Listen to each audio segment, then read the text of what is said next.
Morning folks, it's Sunday the 1st of November. Well, still dark outside. In fact, time, so look and see what time it is. I don't know if that's going to show. Okay, so about 5:15 in the morning. Some of you may or may not know that I'm a bit of a one for insomnia, especially if I've got something on my mind. And quite frankly, if I'm going to lay in bed thinking about this place, I might as well be here. So it's going to get light in a couple of hours anyway, so it's not worth trying to sleep for the next couple of hours.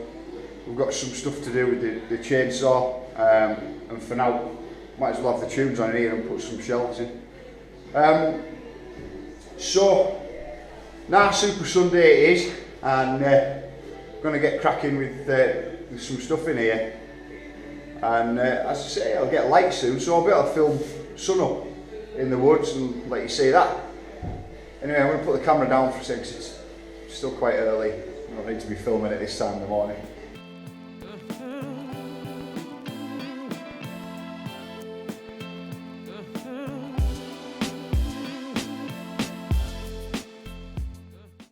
Just after 7 o'clock now, about 7:10.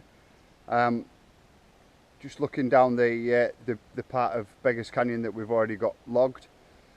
Next job to do now is, while it gets a little bit light, it's incredibly misty this morning, is to get the orange spray out and just double check down the other parts of the zigzag and make sure that we can find a clear line through. So let's go and do that now.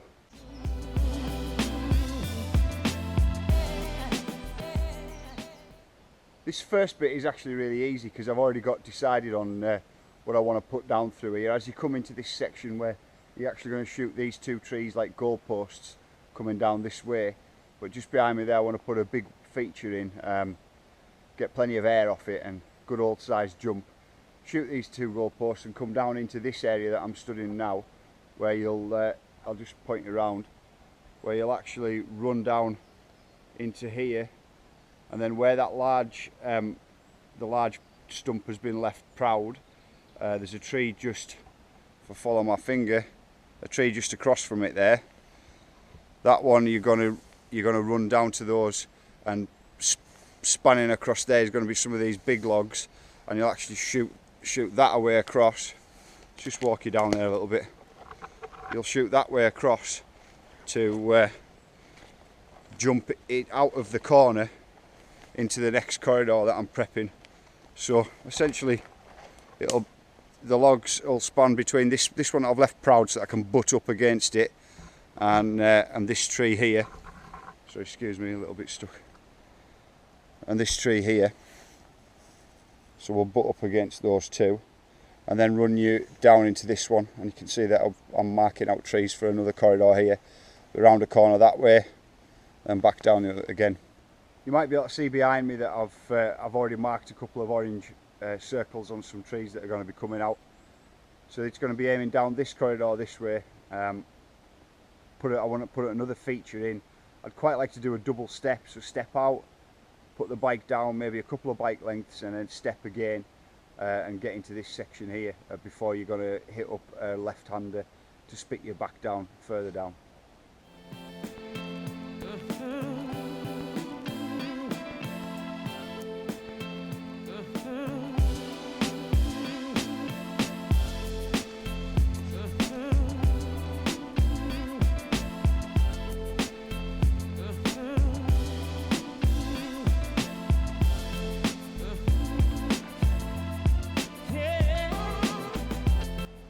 As you can see behind me, the sun's on its way up now, and as it comes up it's starting to burn off some of this mist behind me, and it's actually really picturesque in here. I'm going to head out over to the edge of my land to just have a look at it and soak in the sunrise.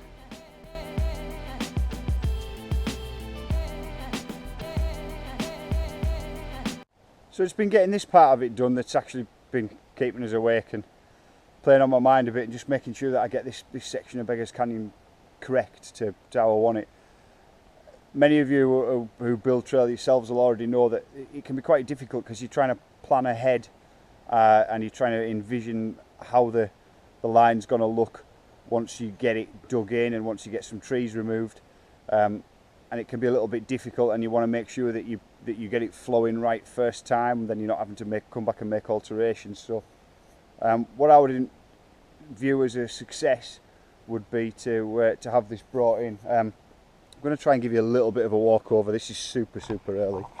So coming out of a corner out of here, you're going to go kind of level with the top of that tree stump over to just above where that orange line is on the tree there, and you'll swoop out up and over. This will probably be, you'll be coming down and landing down here and then moving into this section. We'll try and walk you through, keep you as steady as possible. Moving down into here, just clear this out.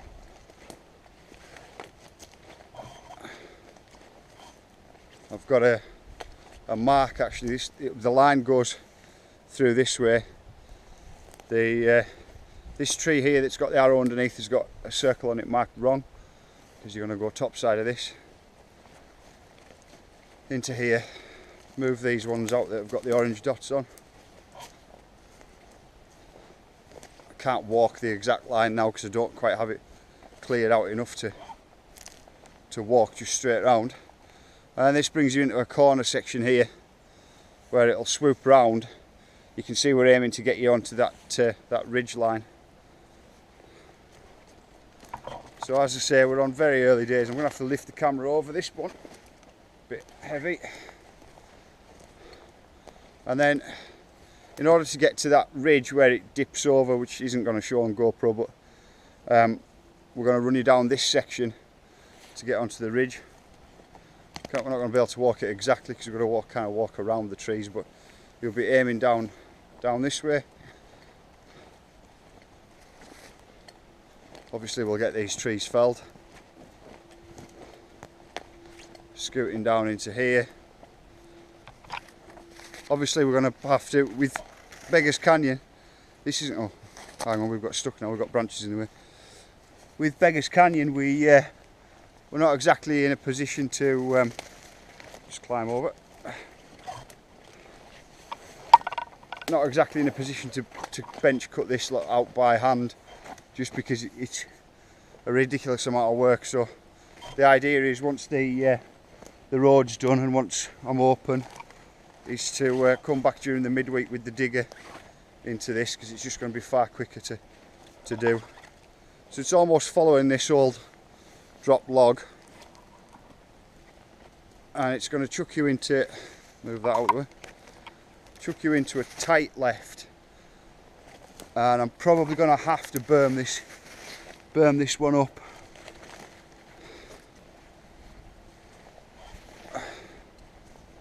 But it's going to come, just get onto here, so it's going to come out of this high side. You'll high line it, and I've drawn real good tight. I'm going to have to get this banking up here and build up and berm it, a good tight line. And now you've just, this is the kind of ridge line, and then you can see where I've marked through there. We're going to send you back down into here and then back across again and zigzag your way down.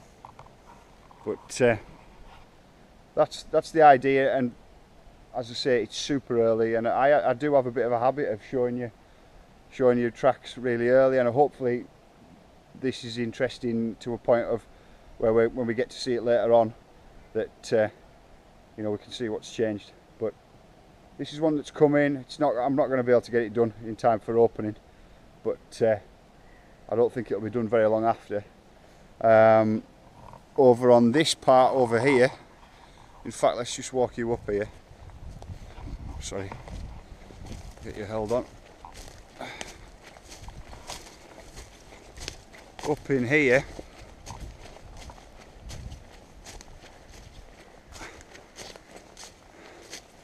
and actually swooping out of roughly somewhere around this direction here. I'd have to walk it up to get back through, but then coming down and ultimately aiming at these large broadleafs down into this section. This is where GDH1's going, right next door to Beggars Canyon. So this is towards the bottom of GDH1, and that's coming, well, that's coming right out from the very top, so it's quite a long track for here. All of them are relatively short. There's nothing's going to be really over the 3-minute mark, but it's quite a long one for this place. And anyway, as you can see, that's going to be right next door to Beggars Canyon. And anyway, the trick is now that it's got to kind of about 8:30, 20 to 9. It seems like it'll be okay to fire up the chainsaw now. I am a good distance away from people, so I don't have to worry too much about waking people up. But you know, it's a Sunday morning. I want to get it to at least to be a sociable time. There's the